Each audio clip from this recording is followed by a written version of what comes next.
welcome to the Irish Hive Mind Podcast, the only place where I actually feel like I have some sanity left. I'm, I'm Special Division, otherwise known as Adrian, and my lovely co-host as always, Mr. Joemccplays. Hello. Hello. Wow. Wow. That's seamless. I've now worked out because only based on the way that you look, I know which way I'm supposed to look. That's a very good point. At least we have it worked out. But here we go. We're back again. Episode 4 already. My goodness. Wow. How do you feel about that, Joe? Do you feel accomplished? I think I'll go to bed tonight with a smile on my face, knowing we've already reached 4 episodes. Wow. 4 amazing episodes. And they all have been amazing. Let's be real here. They definitely haven't been. Even this one, before we even started, has been amazing. Yep, it has been. Yeah. Sorry, Joe, I had you a bit lower than expected. Sorry? Flippin' standard. It's the same for every single one. You always start me off low. It's every time. I always forget about that setting. I always forget about it. It's just... And he's doing it in badness now. You had to do that in badness. The start of the video, I was quiet, and now, and then towards the end of the video, it picked up. It was like... It should have picked up after the first 2 minutes. Anything past that was yourself. There was a long 2 minutes. Long 2 minutes in an hour and a half episode, but okay. But me muting Joe and silencing his freedoms aside, how have you been how's it been going, Joe? How are things? What's going on? What's happening? I started a new permanent full-time job on Monday. Ooh, big claps for the man. Yes. I'm now contributing to society in a way that many people could never believe. It's insane. I've spent the last 3 days essentially doing frig all. Because they brought me in a week early to kind of sort my office out and stuff. You have your own office? No, I share an office with the activities manager, but it's just the two of us in this wee small building. Nice. It's really, really cool. And basically we've just been getting stuck into that. Haven't really done much, to be perfectly honest. Not in a bad way, I mean, but it's just it hasn't been super intense. It's been nice. It's been nice. Yeah. You've been in a honeymoon period, so to speak. Yes, pretty much. It's like being on a honeymoon. Lovely. So yeah. Very nice. Yourself? Big corporate man's getting paid to do nothing and sitting in an office with one other person because he's great that way. I've been working flat out doing my ground level job at a factory, even though I don't work in the factory because why would I do that? Doing my COVID marshalling because I'm a big COVID marshal. Hence COVID waves. But yeah, it's been grand. It's been early starts, later than expected finishes. We've had a few folk have walked out due to various reasons, so we've been a wee bit short sprung. What's height got to do with it? Huh? What's height got to do with it? It's got everything to do with it. I don't know if you know this, but to be in the COVID industry, you need to be at least 5'9". What do you make that? By 1 inch. That's why I thought a bit long and hard about it. Funny enough, I had to get a fucking medical done the other day. I think that's my first curse of the stream. I had to get a medical done, just a wee quick thing, and I had to get my BMI and that done. 2 things. 1, I'm obese, which is nice. Surely not. Surely I actually am. And also, I'm not actually a full inch. I'm not 5'10". I'm 5'9" and 11 inches. I'm 177 centimeters tall. So you're 5'9.9" or something. Basically. Wow. I always thought. And do you know what the worst bit was? So petty. Do you know what the worst bit is? I was wearing my boots. Well, they have a substantial heel. There's a good half an inch of heel. Yeah, there really is. That is shocking scenes. It is. I'm absolutely atrocious. I can't wait for us to meet up just for the sake of getting a picture with just the both of us trying to stand as tall as we can. Just because you're going to be like a full head over me at this point. Yeah, well, yeah. Basically, yeah. You just might make it to my chest or something. That's not true, obviously. There's not, I was gonna say, aren't you only like 6'2"? But I didn't know you're like 6'5". Yeah. Whoa, 6'4". Wow. You are 6'4". The family was 6'2". Like, good grief. Family was 6'2". He says to the 5'9". So that was depressing news. That was really, really depressing. That is sad. That is. It actually it is. It's really it's brought me down. Yeah. Thought they had far down to go. There he is. There he is. It's all right. I'm a short king, and I can ask you how is the weather up there. The funny thing is, though, in this stream, I'm actually taller than you, so it's appealing to my ego.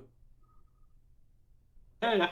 And that's like barely still with your hair, but No. Yeah, you take that. You enjoy that. The what? I get this one. I can also enjoy the fact that I'm probably still heavier than you, so there is that. But that's probably not. I think I'm bigger than I look. So am I. Man. From what you've seen of me, what would you assume my rough weight to be at 5'9"? I have no idea. I don't know how weight works. I don't even know my own weight. So. Oh, okay. Because I just never weighed myself because I'm too scared to know. So. Understandable. Well, for anyone that wants to work it out at home, I'm 111 kg, which is quite fun. That's like mainly muscle. It's a lot of it is muscle because I would not be for my height and my size. I should not be this heavy. But... No, and like sure you were like a flipping, karate, jiu-jitsu, mixed martial arts, kickboxing world silver medalist. So yeah, so some muscle built up from that. Yeah, if not that, maybe the 6 years of rugby, or the getting over my grief of working out. But you're getting hints to my backstory. It's always great. Beast Bros, let's go. Sorry, I know we're trying to not say much about chat, but Isak just goes almost somewhere weird probably too. Obese Boys Bros, let's go. Yes, man. No! We'd love to see it. Only obese boys are allowed here. Only them thick, short kings. And Joe. We allow Joe. Only because he appears short in his videos for whatever reason. Do you know what it actually is? Just because you have it, whatever way you have your camera angled. It's because my chair's down as low as it goes. Yes, it's because your chair's down low and you're like sitting with like the camera is actually sort of like slightly above your eye level, but it's still facing up. It's a weird, I don't know. I don't get it. But anyway, we're getting really badly sidetracked talking about height and weight and I don't know. I knew about it, so I like to talk about it because I have an interest in every fucking thing. If you really wanted to ask. But let's get into it.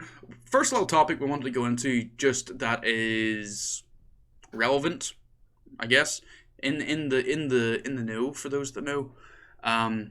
Another acquisition has taken place in what we're now calling the acquisition wars. It's no longer console wars; it's now the acquisition wars.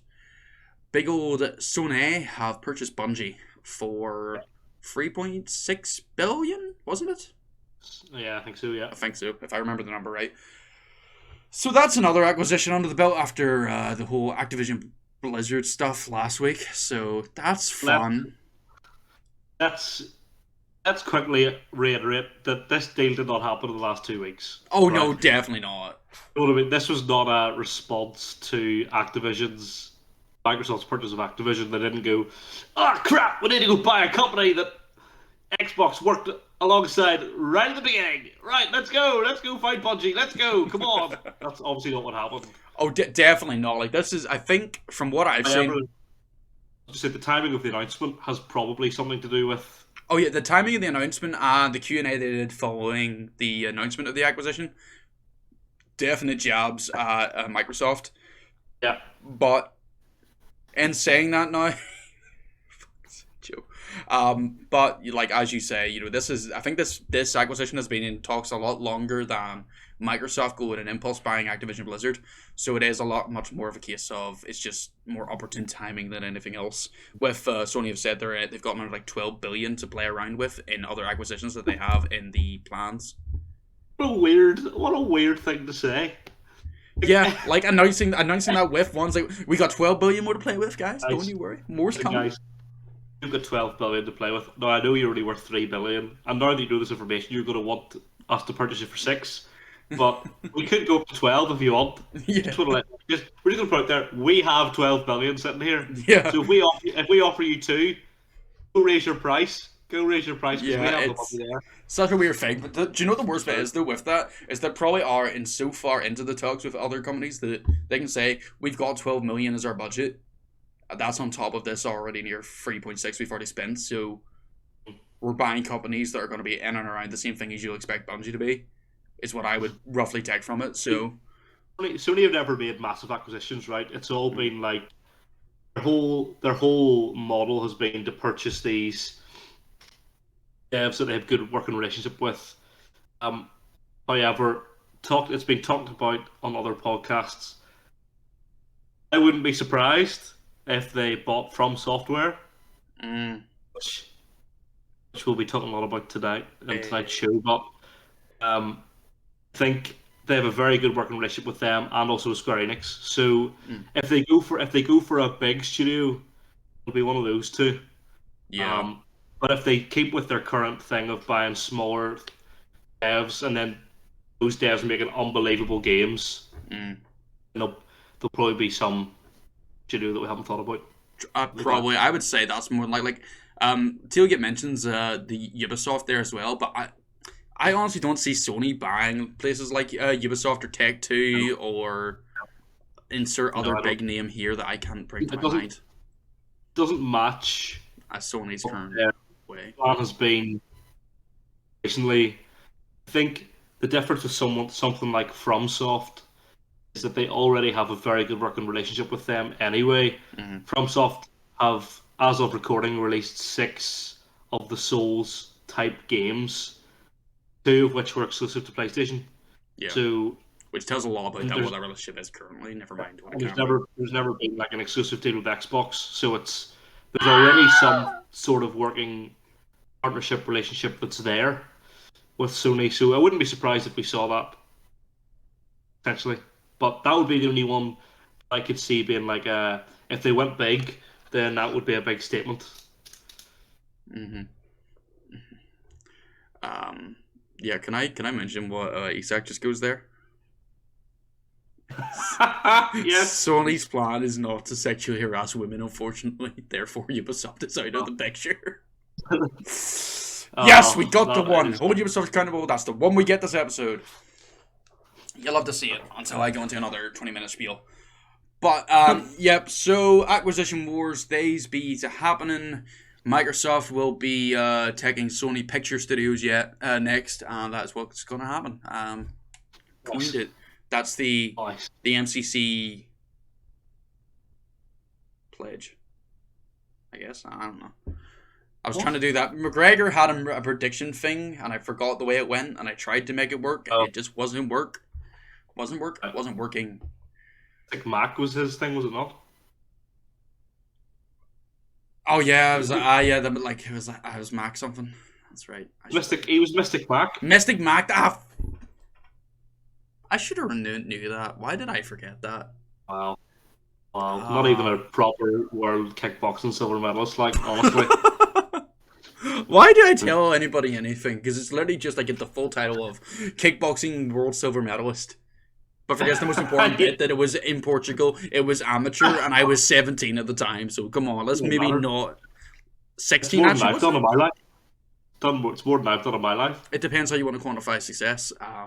That's true. You're sitting in an office with you and your manager, and I'm sitting out in a yard of a factory smelling awful smells due to animals. But yeah, that is success. Right. So that's what it is. But anyway... As we say, FromSoft, Souls games, Born games, Kiro games, I don't know what the fluff we're calling it anymore. But we're going to talk about those, and should difficulty settings be a part of that? So, I have never played... What was that? To answer that question immediately, let's tease them. Let's tease them with that. Yeah. Ooh, yes. Yeah. Tickle the chin. Well, you ruined my good segue. God darn it. Keep going. I'm going, boy, don't you worry. But anyway, I myself have not played a FromSoft game at all. Which for being such a hardcore gamer must be quite a shock to you all, I would imagine. But Joe, you have. You've played a few of them now at this point. I have. Yes, I have. So I believe our plan was to go through them sequentially. Is that how you speak good England? So let's do that. So I'll let you begin. Okay. Go ahead. First one that was released back in 2009 on the PS3, which was an exclusive title. This was the first of the two exclusive titles. Was Demon's Souls, which has risen in popularity thanks to Blue Point's excellent remake that came out on the PS5. It was and still is considered to be one of the finest PS3 exclusive titles that was released. I don't think the PS3 was a great generation for PlayStation in comparison. Like the Xbox 360 being so good, I think when you look at the comparison between the two, I think the PS3, certainly in comparison to the PS4, was a lot weaker. Yeah.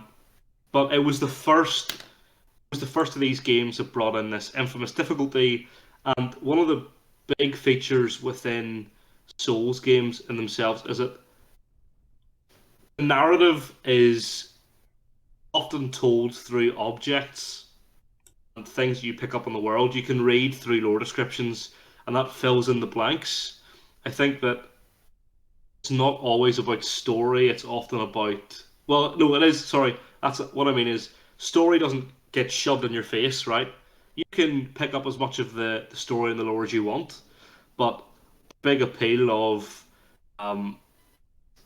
these games are essentially hard enemies, hard boss fights, blah blah.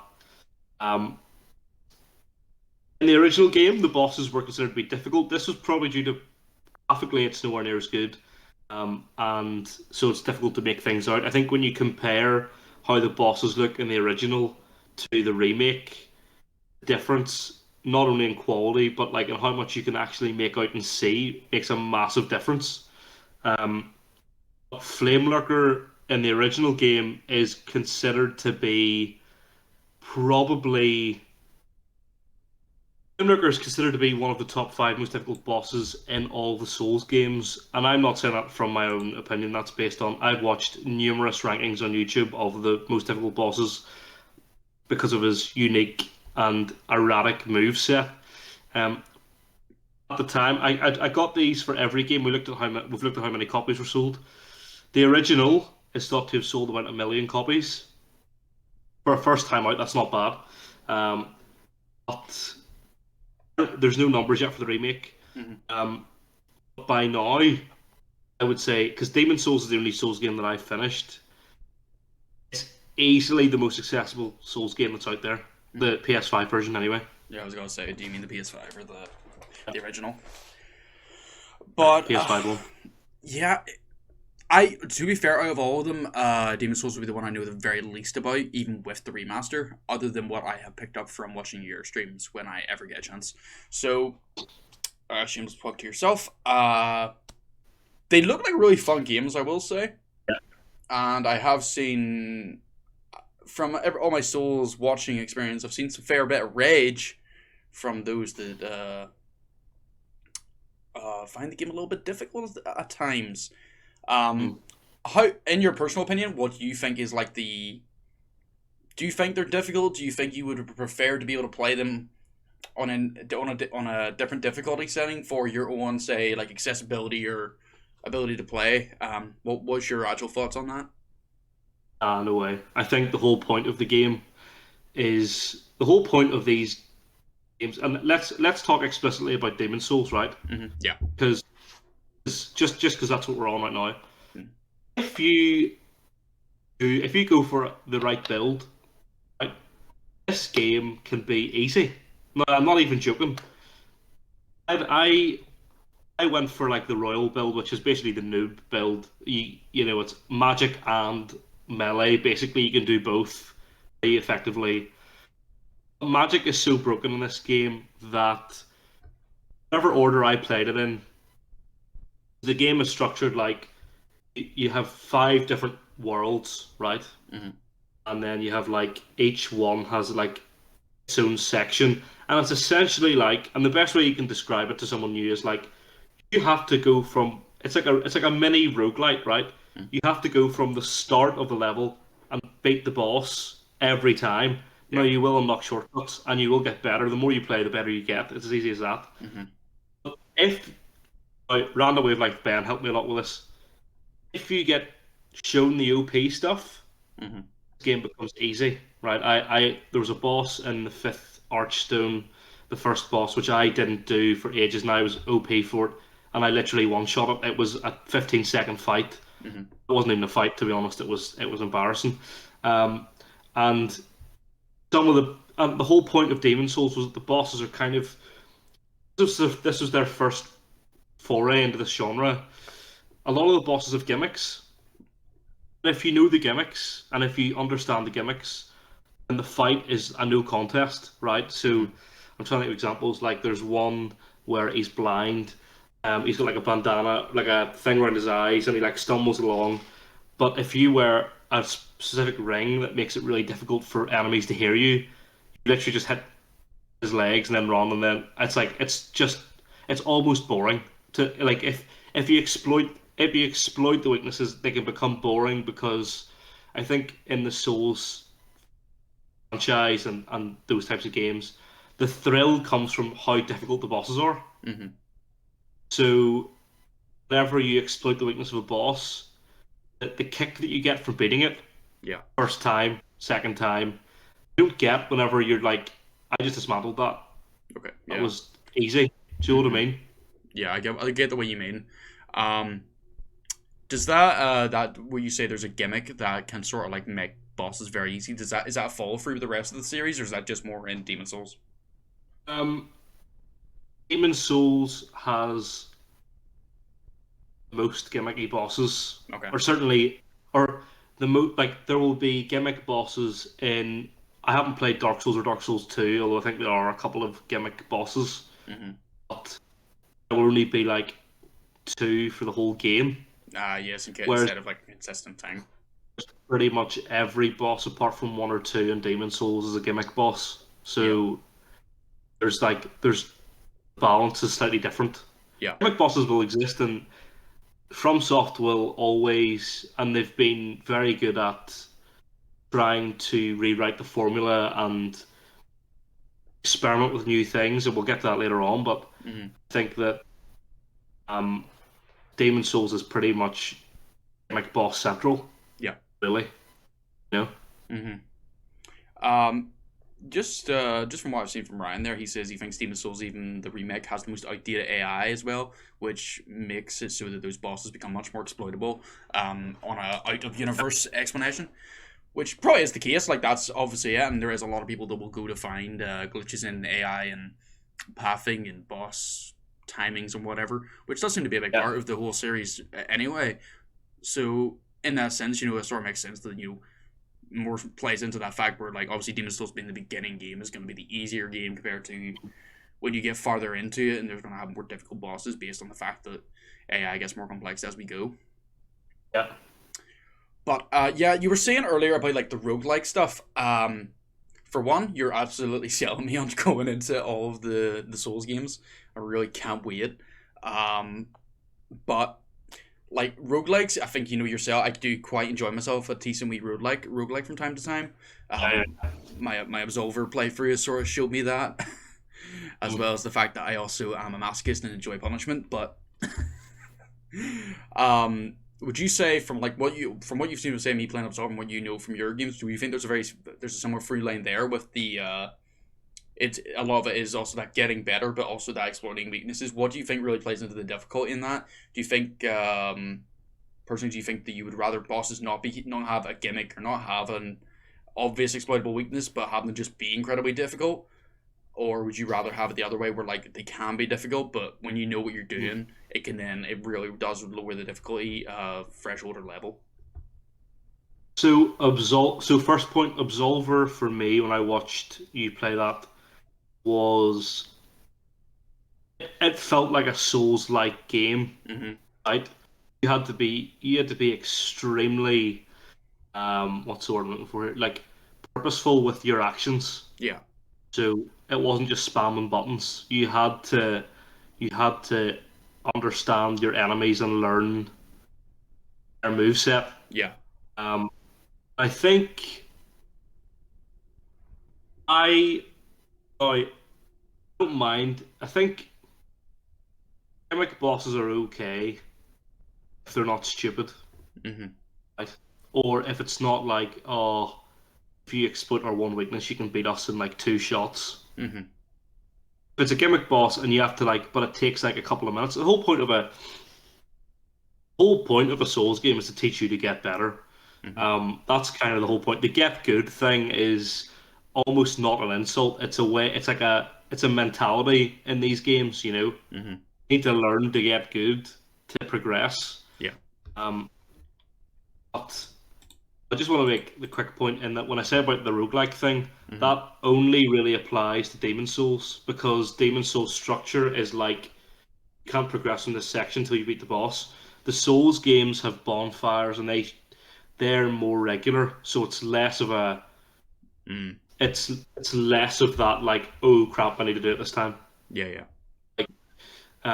Whereas some of the levels in Demon Souls are really long, Yeah. before you get to the end. So there's a lot of endurance. But the thing with the Souls games that I think are so appealing are that I would say 95% of the time when you die, it is absolutely your fault. Mhm. So like you can't go into a Souls game and just like continually press R1 to swing your sword Mhm. because like A, you'll run out of stamina, and B, you haven't understood how the enemy in front of you attacks and what the timings are and where can you hit.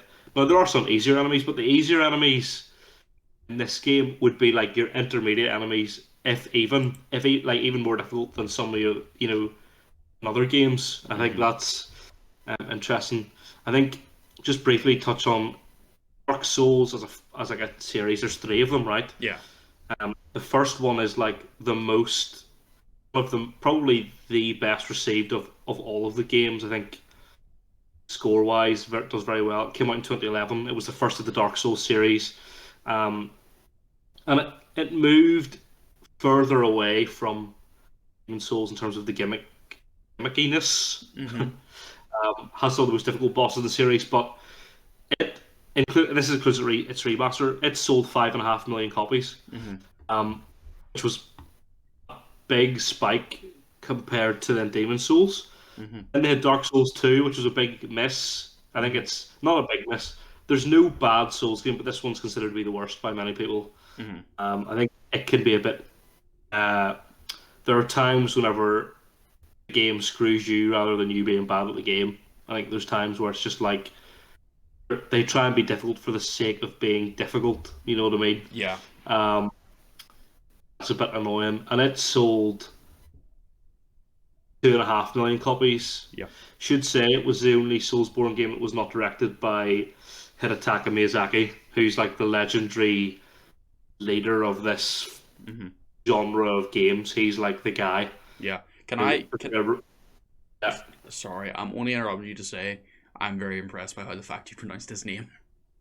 I oh, have thanks. I Yeah. have his name up here, and I was literally getting mulling that over my brain. How am I gonna say that? How do you say that? How do you say that? Um, Hidetaka Miyazaki.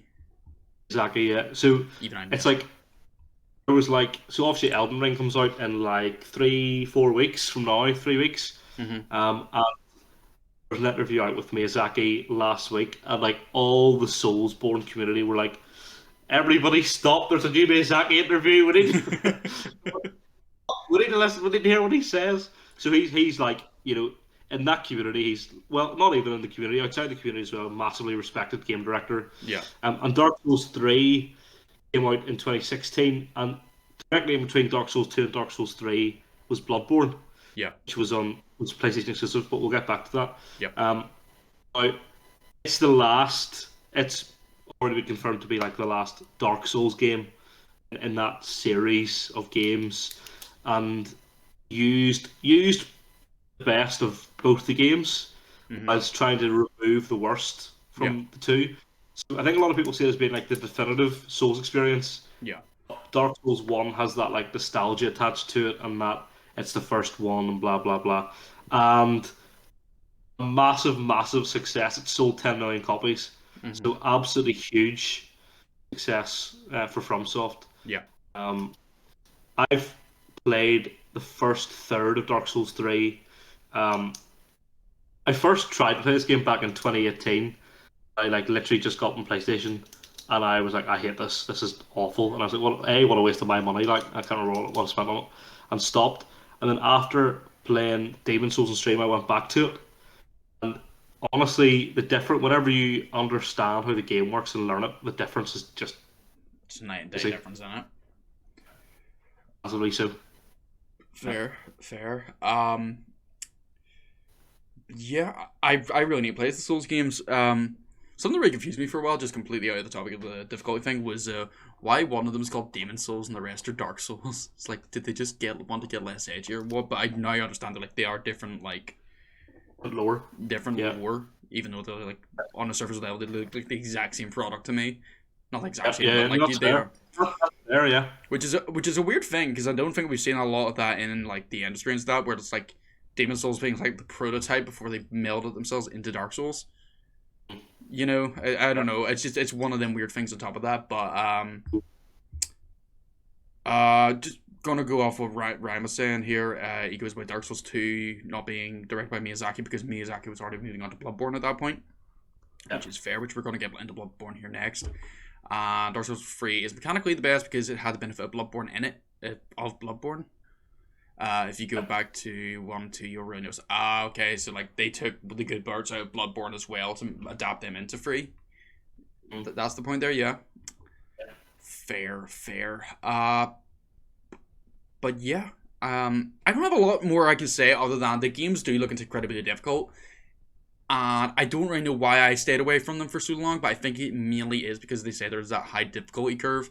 And for a lot of my gaming and that there, I'm much more into my story games. I much prefer investing myself in narratives and playing games that I find enjoyable. I much prefer that feeling of power from being sort of OP from the get-go, if that makes sense. Like, you can notice this if you ever see me play any game, shameless plug. But like in every game I do, I always do like every mission I can at the start in terms of like stuff that like just boosts my XP, boosts my level, so I can just be that little touch OP for the rest of the game, even if I'm on harder difficulties. It's just always the way I do it. But that's what that is. It's that being called a hardcore gamer. So like a game like Bloodborne or Bloodborne 2, that you don't really get that chance to become massively OP, except maybe in the cases you say as Demon Souls being a lot more open. You can sort of like you can cheese a lot of bosses, for lack of any better. Pretty much. So other than that, I just wasn't aware of Demon Souls really until recently. But Dark Souls and that, there was always like, yeah, but why would I want to do that? I just want to be big, powerful boy, do bits. At the time, I would have been like, I want to be big assassin boy with nice pointy hood and do stab. Back when they were good, but that's another conversation. Bloodborne then. Give me the general run over of Bloodborne. I can feel you were waiting for that. They absolutely changed everything. Bloodborne is not even close to being like a similar experience in any way. It was the first of their titles that moved away from the medieval setting that they had, and it's like a horror one. What is the time-ish setting of Bloodborne? It feels, if I was to put a time period on, it's like Victorian, but it's not really like explicitly Victorian. Do you know what I mean? Like characters come across like they're Victorian, that era. It's like it's not really set in reality, so it's yeah. You know what I mean, it's like more of a horror style. It's more horror than fantasy, I think. Yeah, it's fair to say.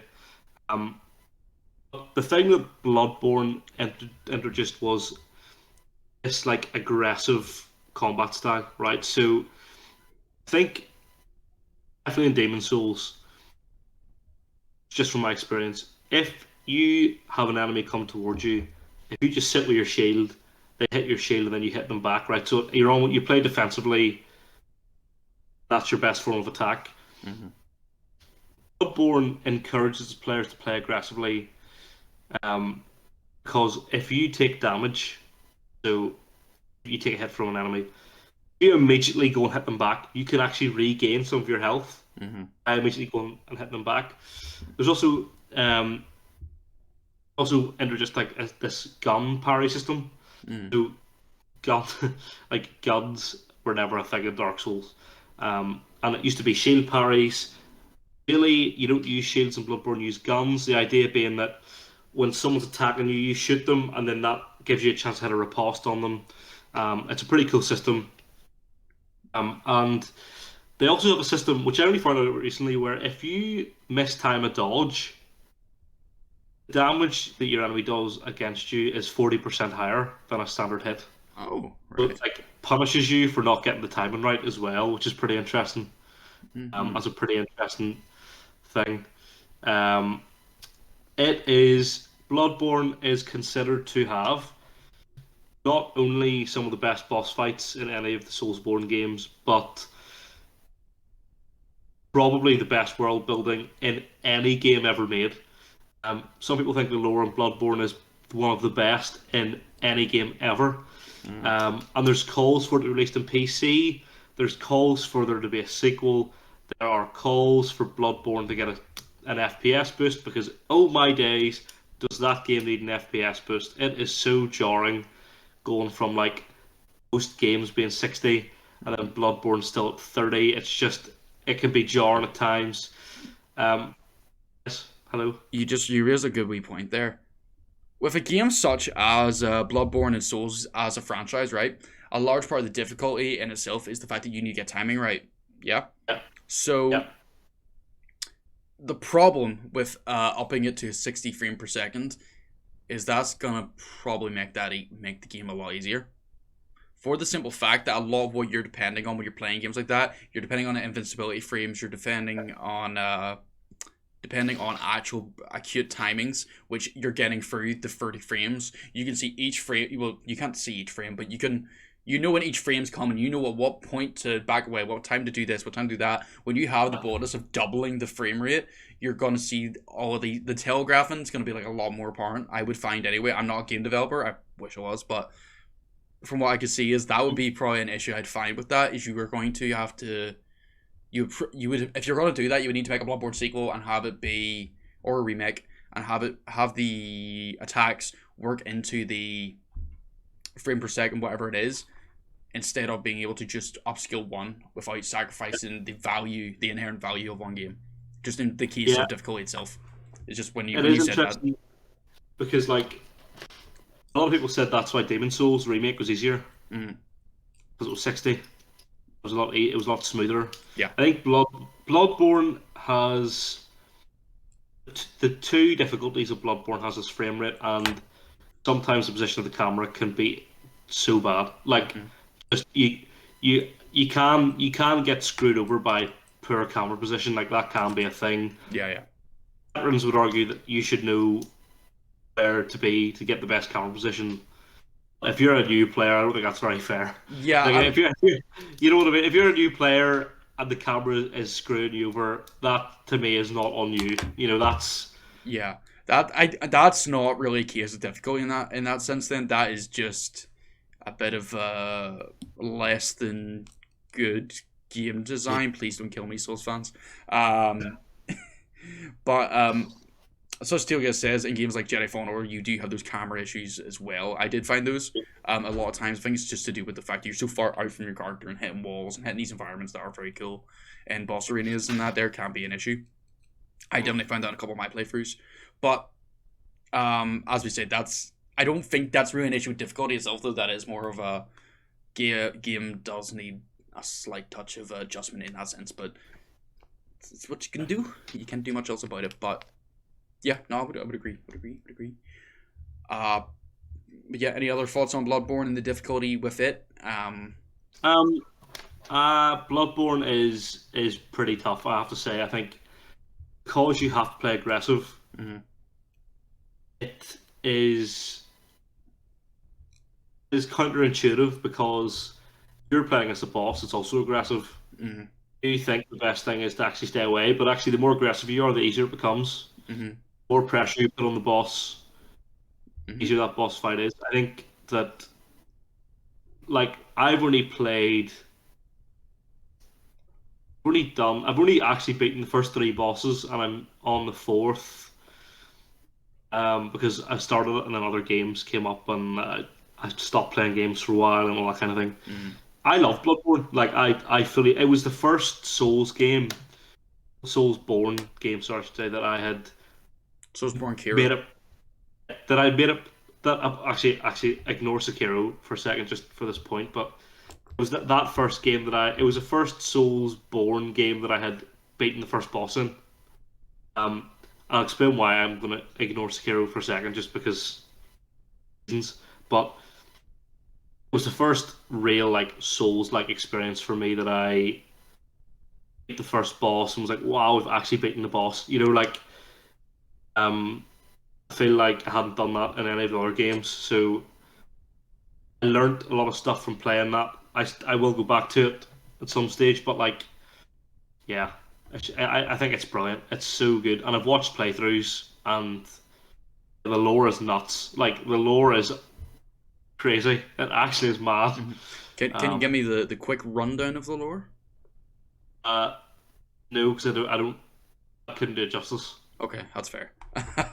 I'll leave that Couldn't up do to it my justice. own thing to decide. As Mikey says, you would call it euphoric. Yeah, when you beat your first boss, Mm-hmm. it's like you're on a high for like 4 hours afterwards. Like you are absolutely buzzing, and like you just want to, and then you just want to go back into it, and then you, and then the difficulty could be if you go back into it and get cocky and it die loads, you lose that feeling pretty darn quickly. Mm-hmm. The game's like web. Like that's basically what it does. Haha, you thought you were good. Yeah, pretty much. Fair. All right then. What came after that then? Was that then Sekiro? Yeah. Hmm? Yeah. Dark Souls 3 was after Bloodborne, but we've already talked about it. Oh yeah, that's Um, right. So yeah. Sekiro then. Is Sekiro sort of the same thing as Bloodborne? Is this more of a aggressive experience? From what I have seen of the Sekiro, is the one I would do the most about, just from I like samurai shit. yeah. Would be the fact that like it's a lot more based on a parry system, and it like Yes. relies a lot more on counter attacking than actual just full on aggression.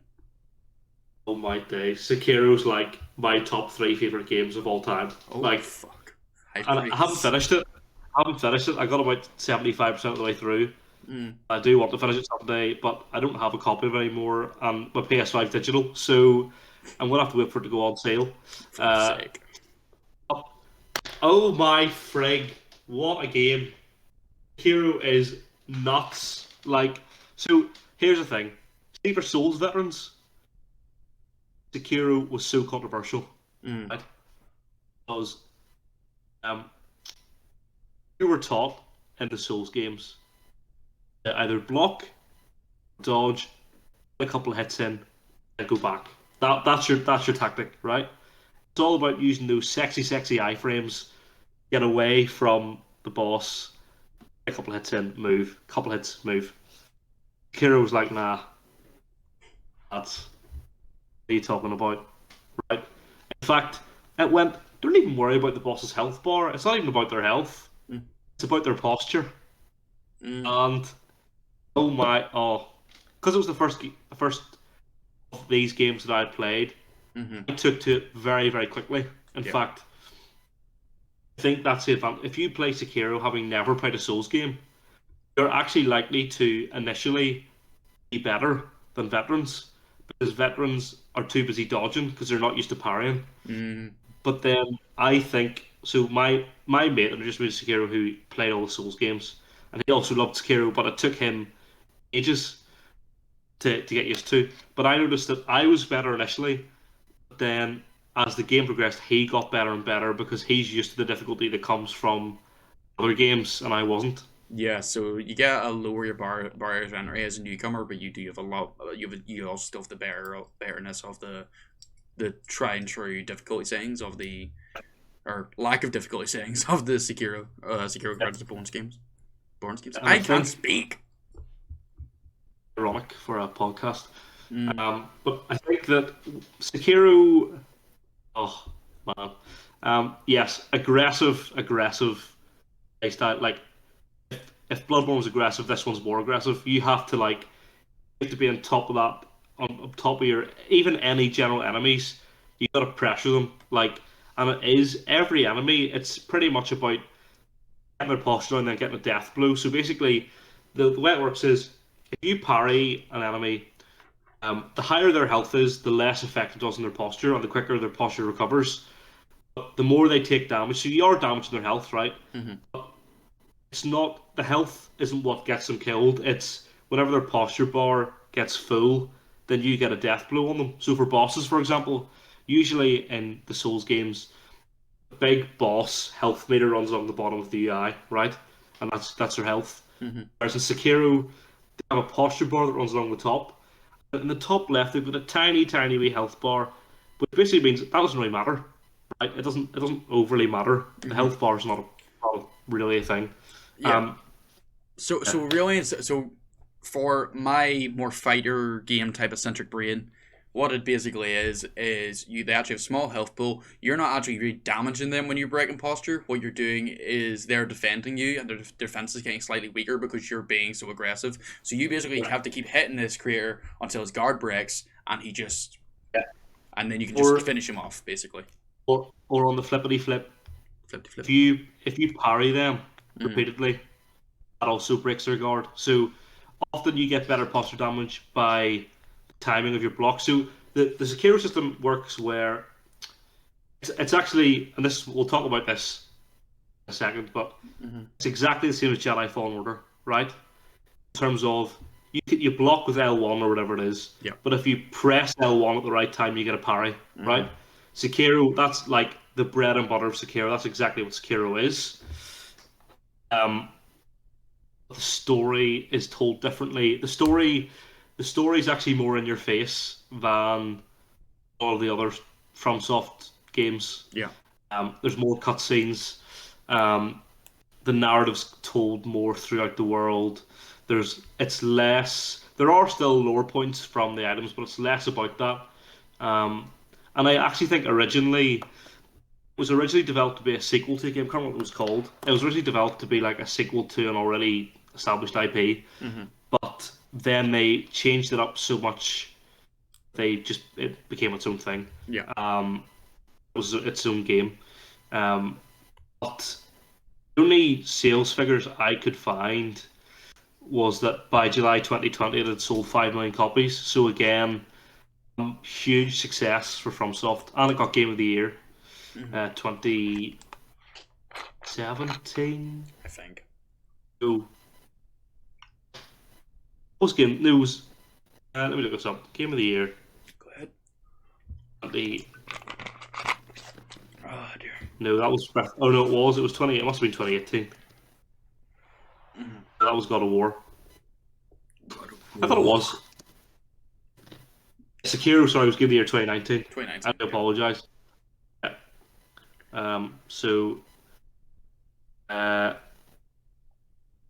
Yes. So that's Sekiro. Let's talk, right? If we're going to talk about difficulty settings, let's discuss Jedi Fallen Order, right? Because you've played Jedi Fallen Order. I have multiple times. I'm going to tell you right now, Jedi Fallen Order is basically Star Wars Sekiro, except difficulty is definitely easier, right? But the basic mechanics and combat are exactly the same. Thoughts? Well, fuck. I've done 2 major playthroughs of Jedi Fallen Order. One was on the average difficulty because I wanted to experience the story and have fun with the game. My next difficulty, I believe I played the second hardest difficulty, I think, which I found a little bit more trouble with. There's obviously I died a lot, which also came from me being a stubborn asshole and going for harder enemies than I really can handle. But that's an Adrian thing, maybe not a difficulty thing. But it's a very fun game to play. There isn't a large difficulty in it. The largest part of difficulty I found when I played was the adapting to the parry windows and adapting to the playstyle more so than the actual enemies being difficult. Except maybe in the final boss fight of that game, which can be difficult, but it's also sort of like goes. I can see the Souls reference of once you know her pattern, it's very very easy to beat her. It's just learning her moves and beating her from all there. about learning the boss. And I actually found the same. The Ninth Sister, which is like the second boss fight, which is my favorite in that game. It didn't take me really tries, but it's a great fight. It's a super duper fight. Like, it's so good. Yeah.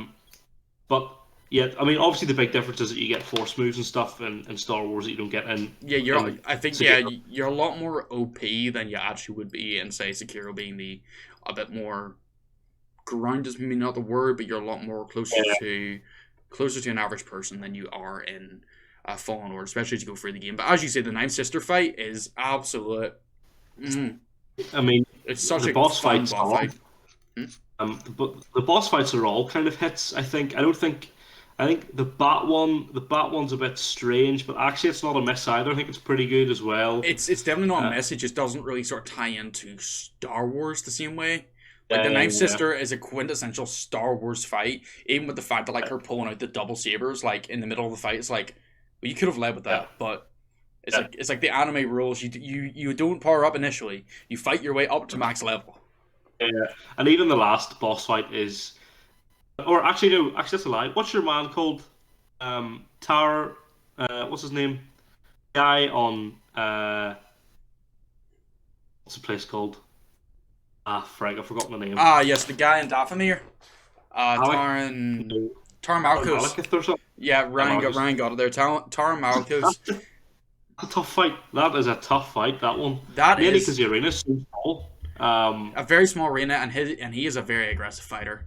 The benefit of that, though, there's narrative purpose woven into that fight, and I feel like that's just a very big through line with Fallen Order, which you can let me know after I go my spiel here, whether that's similar in like games like Sekiro and the Souls-borne. But like a lot of it is showing Cal's evolution as a fighter and also showing who his enemy is. Tar Malko specifically is a very, very hard fight at that stage of the game. But there's reasons for that. He is a fallen Jedi. I wouldn't call him a Sith, but he's not technically a Sith. But he's a fallen Jedi. He is fully trained. Cal has suppressed powers for years, only has the bag about halfway at this point in the story, or maybe 3/4 of the way through. And to actually beat Malkos, you get help from what you call her? I forget what you call her, but Cal's woman by the end of it. But yes, that's Marin, the Marin you call her. Cal gets help. It's not like he's fought her on his own. Which is also I find is really funny in the juxtaposition when you have the final boss fight against another character whose name I can't remember. Second sister. Yes, the second sister. I forget her actual name. I was trying to remember it there. But she is in context of the game, she is one of the most difficult bosses. Not after you learn a moveset, but she's a very, very powerful opponent. But then you juxtapose that where she literally gets just killed instantly by Darth Vader. Trilla, that's like a massive. Whoa! You're like. Okay, so actually, I'm actually rubbish. Basically, it's like the whole game, like you've been building up, like the Ninth Sister, hard fight, but we got there. Tar Malkos, hard fight, but we got there. Trilla, hard fight, but we just about done it. We've just about beat her. And then literally Darth Vader comes in, one slashes her, literally tears apart the facility around you. You doesn't use more than one hand with a saber against you or your mentor. If this is a little Star Wars tidbit. Whenever Darth Vader uses one hand a lightsaber, like specifically Darth Vader, a bit for Anakin as well, but specifically with Darth Vader, when he uses one hand when he's dueling, he's not taking you seriously. He is absolutely fucking with you, and it's the most consistent thing about Darth Vader as a character is he loves fucking with people, and he fucks with so many people just by one hand. He's just doing this here random swishes and shit while they're fucking trying for their life to do things, and I find it the most hilarious thing. But he gets outdone by a robot, which is funny. But Star Wars aside, so comparatively, as you say, then you have a lot more difficulty in like something like Sekiro than you do Jedi Fallen Order. Even level design. Sorry, just even Sekiro. The Souls games have like a semi-linear open level style, right, where you can kind of go off and explore and find things, and if you get rewarded, the more exploration you do, you get rewarded for. Yeah. Exactly the same with Jedi Fallen Order. Same idea. You go off the beaten track, you get rewarded for it. Sekiro was the same as well. So I think it was rightly, in a way, it was rightly called like the noob Sekiro in a way, because the two games are now they would have been being made at the same time, because Jedi Fallen Order was also like 2019 when it came out, I think. Yeah, something like that. It wasn't like Sekiro came out and they started the game from scratch, right? Yeah. They both had similar ideas. Yeah. Just different different ways of execution. Very similar. Yeah. Yeah, I think. Yeah, yeah. I was going to mention very quickly that Sekiro has, in my opinion, one of the best boss fights you'll ever play. Oh. A lot of it, I haven't played the end, so I don't even know if I've never played the final boss. But apparently, he's unreal. But the boss fight you play like a third of the way in. Right, against this character called Genichiro. And basically, if you can't beat Genichiro, then there's no point progressing the game, right? The idea of Genichiro is to show you if you have learned how to play Sekiro, right? It is, honestly, I've never felt, I died plenty of times to him. When I beat him, the level of realizing that I could actually then go on and beat the game, because the idea of Genichiro is you can't bluff your way through up to that stage, but I think you can get lucky. Like, Genichiro, it's not about luck. You have to outskill him. You have to get everything perfect. He teaches you. He checks, have you understood what you've been taught by playing the game so far? And I don't think I've ever seen a boss in another game like that, to that extent. It's literally going, are you good enough for this game? Let's find out. Yeah. I really like that as a concept. I really do. I was gonna play Devil's Advocate this whole stream, and it's really just turned around from just like, oh my god, that sounds fucking great. I really want to do this now. Give me challenge. Give me war. That was a bit loud. But yeah, so that's the Joe gushing over the Souls-borne Kiro games for the last hour.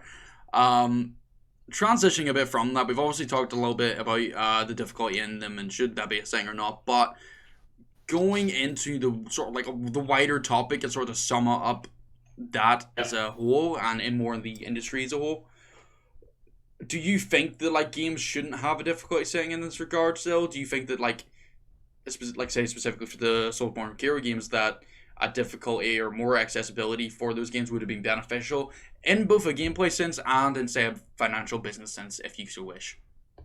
No.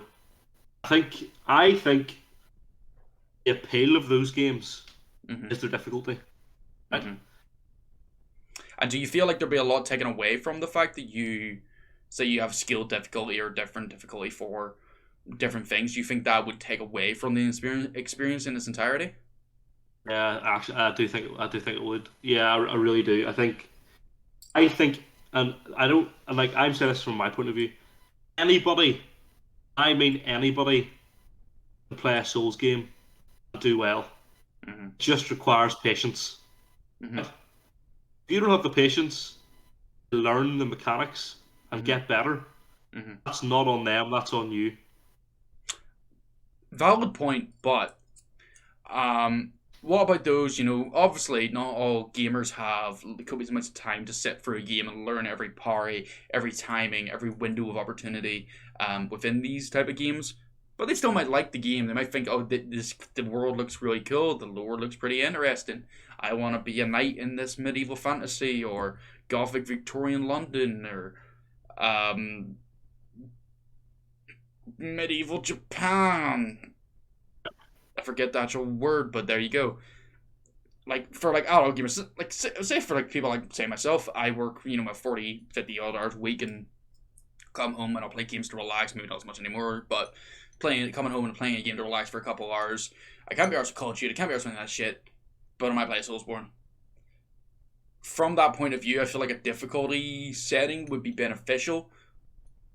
And I feel like the set difficulty and the sort of the whole mythos between, or for the whole community as a whole, just being like, nah, fuck you, get good, doesn't make as much sense in that regard when you're like, man, I would get good, but I just don't have the fucking time to sit, It's about having the time. I think if you bring in a difficulty setting, you lose one of the best feelings you'll ever get in gaming, and that is, look what I have just accomplished, something incredible.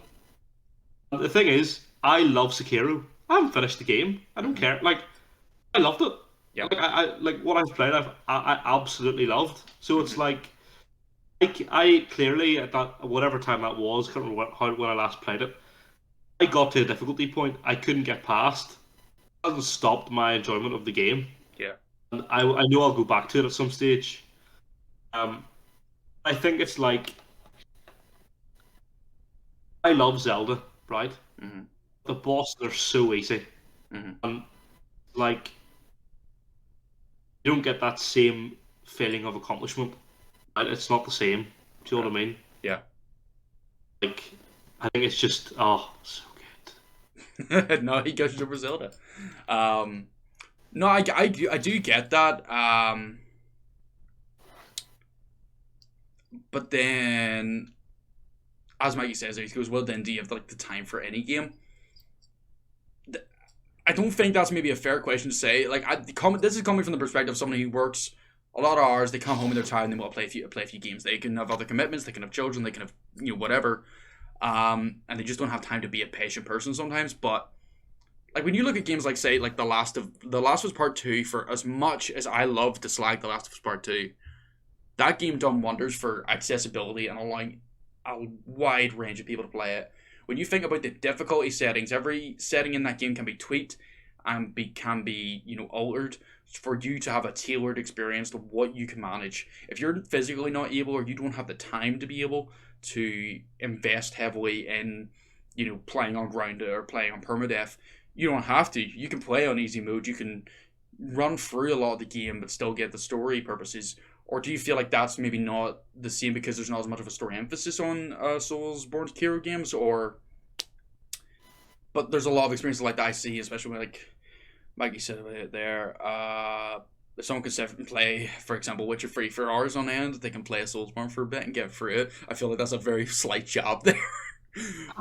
But very slight job. But with The Witcher 3, it has difficulty settings.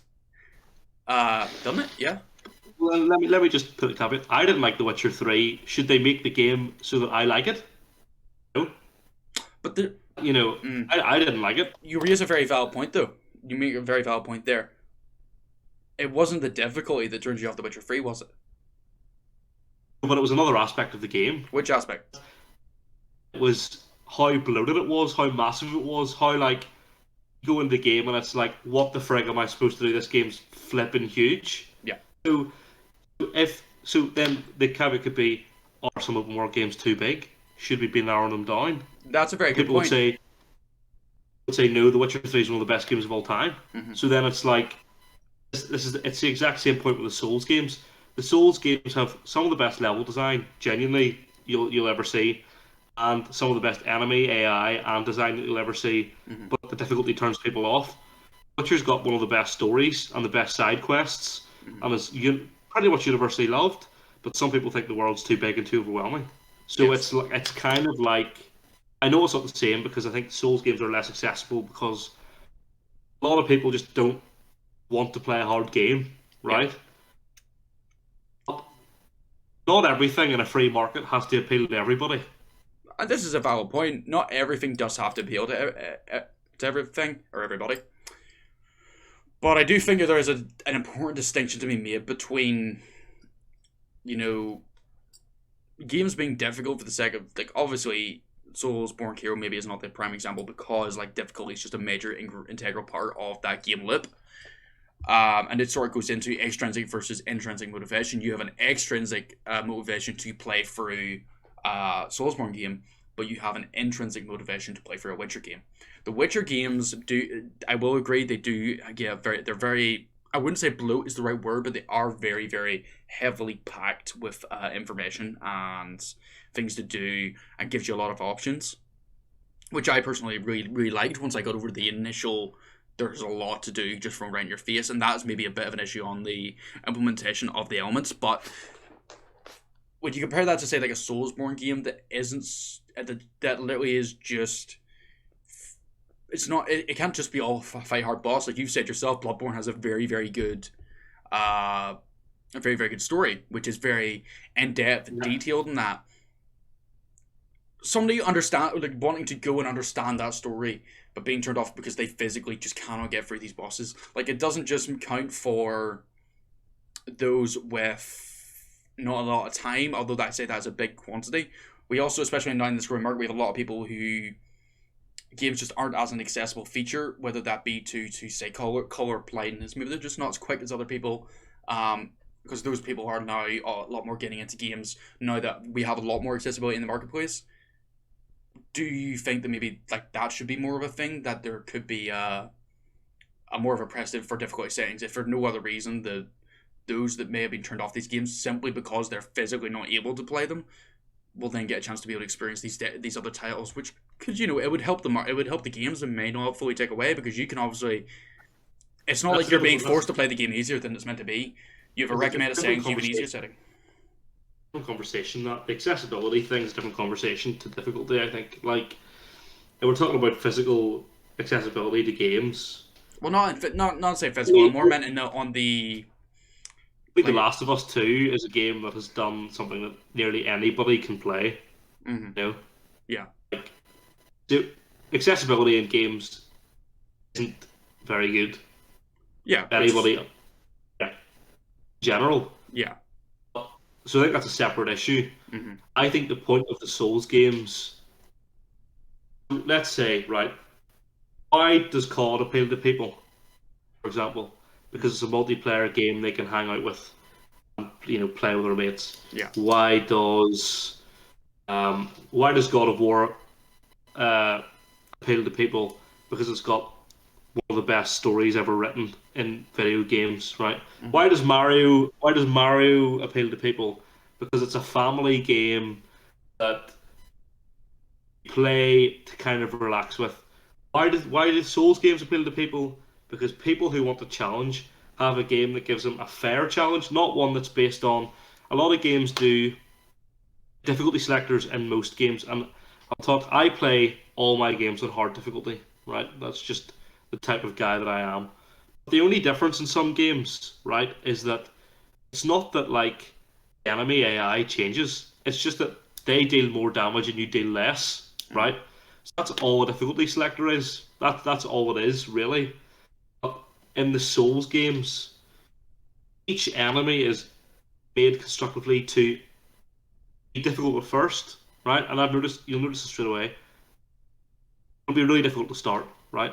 But when you learn, they get really easy because they're like, oh, that's all they do. That's fine. That's no problem. Yeah. Whereas even in something like Horizon, even I can't even remember their names, right? But even the most basic of machine, they still do the same damage to you at the end of the game as they did at the start. Mm-hmm. There's no difference. Yeah. You're maybe a bit quicker to react, but ultimately, it's not quite the same.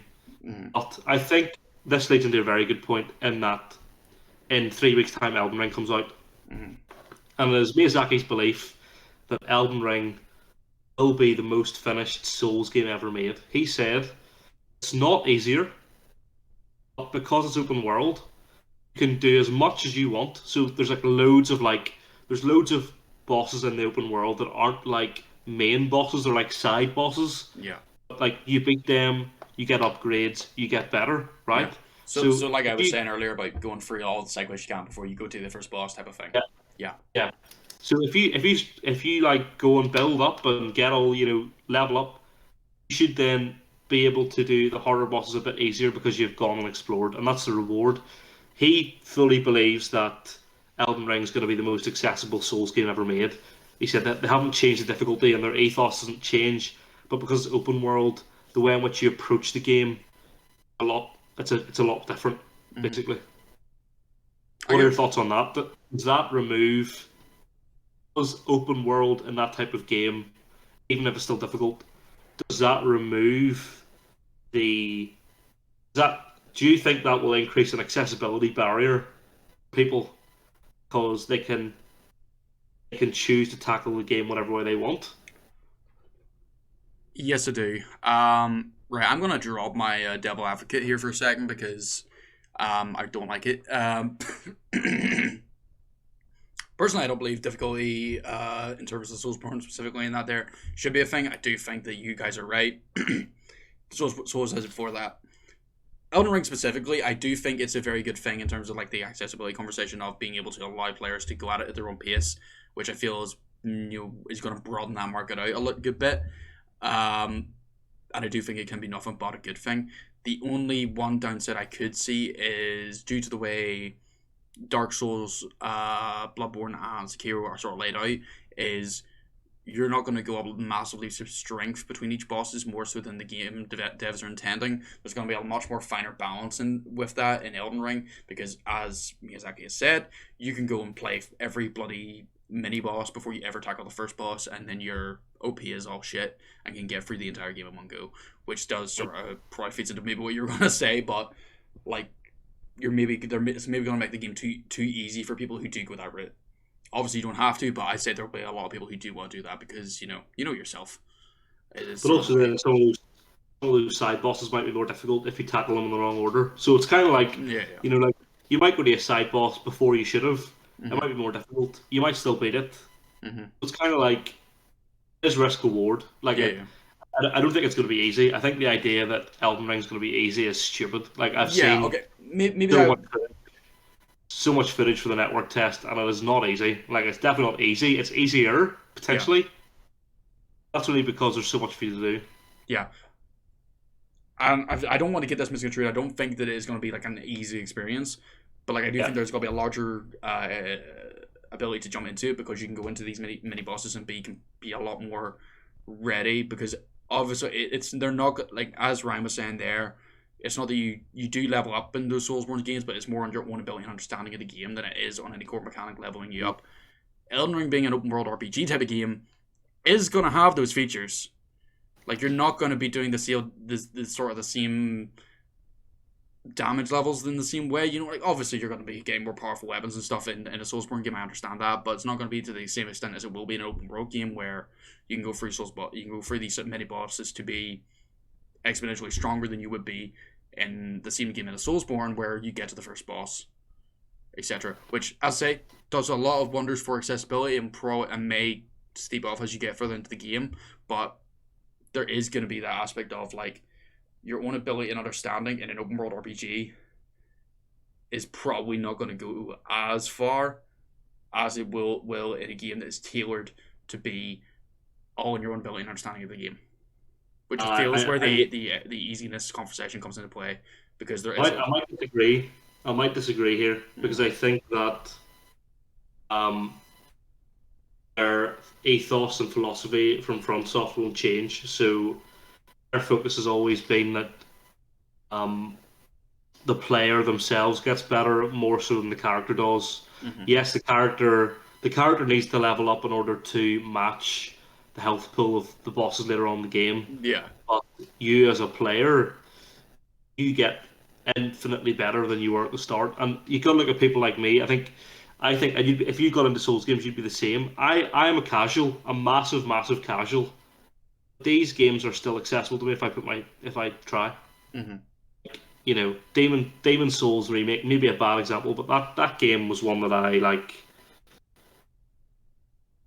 I was able to get through about 5 or 6 bosses a stream. Yeah. If you put your mind to it, you can.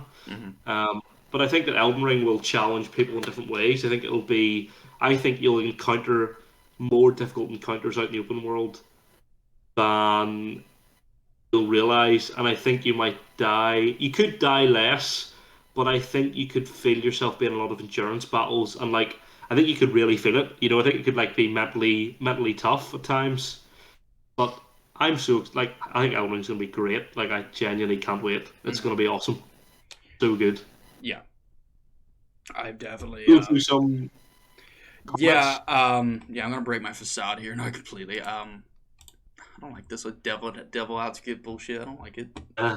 Doesn't play into my personality, and I do not agree with the sentiment, or do agree with the sentiment you're bringing across. And it's like, you're right, fuck's sake, you're right. Like, I find it difficult to argue with the way my own brain wants to say things, but I tried, for the sake of anybody else who would be wondering. But even to you, Mike, you were ganging up on me there, personal attacks. I didn't like it.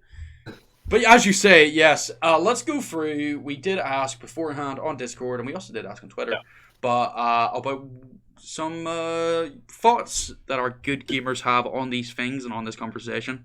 I've got it up here and all. Do you want to go on with the first one, Joe? I'm actually going to start with Meg's comment from the chat earlier, because I thought she's given us a full answer. It's in the chat here. Yep. I can only get it now, right? Yep. She said, for the first time playing Bloodborne today, I've enjoyed it, and it made me think a lot about what I'm doing and what I need to do to improve. Don't lie, with my 4th death, I got annoyed and came off. 1, to calm down a little, because I feel personally when I'm annoyed, I can't focus on what I'm doing and I tend to mess up more. Yeah, fair. 2, is to also learn a bit more about the game and look up info about what certain things mean or do. But to answer your question, do the games need to add a difficulty level to make it easy? Then my answer would be no. Yes, I will admit I don't know much about this game, and I still have a lot to learn, but that's the whole point of the games. If you feel like you can't do that or don't have the patience, then simply don't play it. Don't bitch and moan about it. Amen to that, Megan Lane 20. Welcome to the church of Souls-borne games. Yeah. Can we also just preface that when I played Absolver, I died near 70 times. It was funny, to be fair. In that entire playthrough, I completely embodied a Souls player without ever being a Souls player. Yeah. I just completely raged myself, and it's only once I learned how each boss worked by the chat helping me out that I then started dominating, and then that's really good moments. But let's just establish this. I do love these type of games. It's just anyway. But yeah, so say Meg would be right enough there. They shouldn't really have it in the DNA of the game. It's not exactly something you can wind down. But yeah, we also had then on the Discord, Mikey. I'll go ahead and read out Mikey's. I was going to do his accent, but I'm not going to actually try. Before I touched the Soulsborne game, I had the mindset of no, there shouldn't be any sort of difficulty selector. Having started to play one, I'm even more of the mindset it should be nowhere near the games. They are designed to be difficult and test the player. They are not bullshit most of the time.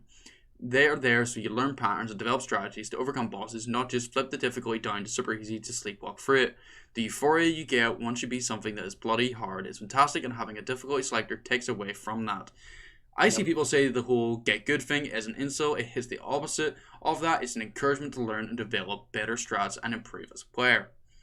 The whole it's gatekeeping is a bullshit argument as well. Sometimes the barriers of entry shouldn't be lowered for those who don't want to put the time in to get better at the game, but want everything tailored to them. Just on that, more as an industry-wide thing, obviously in certain games like Soulsborne that are developed for that, and I do agree with what Mikey's saying there, that ability to be difficult, test the player, is the Souls identity and is what it's branded as, so I feel like that should be the focus, and obviously things like difficulty and that shouldn't really be in effect. I believe that's maybe a different case when you go into games like The Last of Us, The Witcher 3, like we mentioned, insert other game that I can't actually think of, my brain's actually Jedi Fallen Order, we've mentioned that one as well, where those games sort of like have their full appeal isn't just the fighting, so I feel like then in a broader sense, I feel like difficulty settings are a good thing in games. I feel that we would be worse off without them. But specifically in the Souls-borne franchise, it is a misstep for that franchise's identity. And I feel like that's a good conversation to have too. Is like, if you're gonna have that case, why does Farming Simulator not have a fucking super hard mode that turns it into the Doom, turns it into Farming Simulator Doom Edition? That way it's like, why are there no boss fights in Farming Simulator? Why is there no boss fights in Farming Simulator? Exactly. Why can I not 20-hit combo a Kai? What the fuck? But no, everything else there I do agree with. There is also like Mikey said about gatekeeping in his comment, right? Mm-hmm. But Tail gets right, and that there are like elitist scumbags in the FromSoft community. Like they kind of it's like their only personality trait is that they play the Souls games, and that's like but they are a minority, Tailgate, as you said. That's a good point to raise as well. It's not a perfect community, and no community is. That's probably something to say. Yeah. It's very similar, just to because I'm a weeb. Stark was in the same thing with like the MHA community being very precious of their characters, even when it's not what they actually are. And that's sort of a thing that like turns a lot of people away. And it is something that turned me away from FromSoft games. Was like, I'll play something where everybody I hear talking about this thing is just a complete absolute stick with the hole. Yeah, well, it's the loud minority versus the quiet majority. Do you know what I mean? Unfortunately, the loud minority make it seem like the majority act like them whenever the majority are just being quiet and you can't hear them. That's really the problem. That's it. Next comment. Yep, I'll let you go through it since you know it better anyway. Right. Super Wheel Ben, aka Random Wavelength, aka Ben, he said in response to the question, should there be a difficulty selector? Absolutely not, all in capital letters. It shouldn't even be a conversation. I talked about this briefly in a video once, bracket shameless plug. Too many times the industry do developers and publishers tailor their games to the consumer and as many people as they can. Ubisoft is one of the biggest culprits of this. However, from Software make these games in the way that they want to do it. It is the purpose of them, it is the way they are designed. If you're arguing that the game should have a difficulty setting, then either the games aren't for you and you should play something else, or you simply need to get good. By that I mean putting the time in to understand the game and learn its patterns and level design. That is how the game is designed to be played, not to simply lower the difficulty when it's too hard. If you actually play the game as designed, it becomes easier. I don't like games like Doom, but I'm not crying for the developers to change how they make the game to tailor to me. Why should other people do the same to From Software games? And amen, Ben, you're an established member of the FromSoft church. There's actually a very good point to raise there with the bringing up of Doom. Yes. In terms of everybody says, Doom's just power fantasy, you go have fun, but that game can be difficult as fuck in itself. Yeah. But you don't hear people talking about this game's too difficult, we gotta turn it down. Like you sort of have done with the FromSoft stuff, and maybe that's just due to the cultural zeitgeist or whatever. But yeah, that's actually a very funny point. Doom doesn't get the treatment, but Souls do. Souls-borne hero, as I say. But very, very good point, Ben, I will say. Moving on, because we're doing this swiftly and securely. Going over to young Ryan Carto97.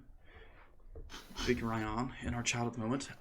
He says, in response to the question, Souls games do not need a difficulty selector, and suggesting so does such a disservice to the masterpieces that these games, maybe apart from Dark Souls 2, are. Difficulty in overcoming such challenges is literally one of the biggest parts of the lore. While it can be super frustrating getting railed over and over by certain bosses or areas, it's the gratification of finally learning the small tales, mannerisms of bosses and overcoming them and finally making that boss that's been ruining your day, your bitch, and beating them. The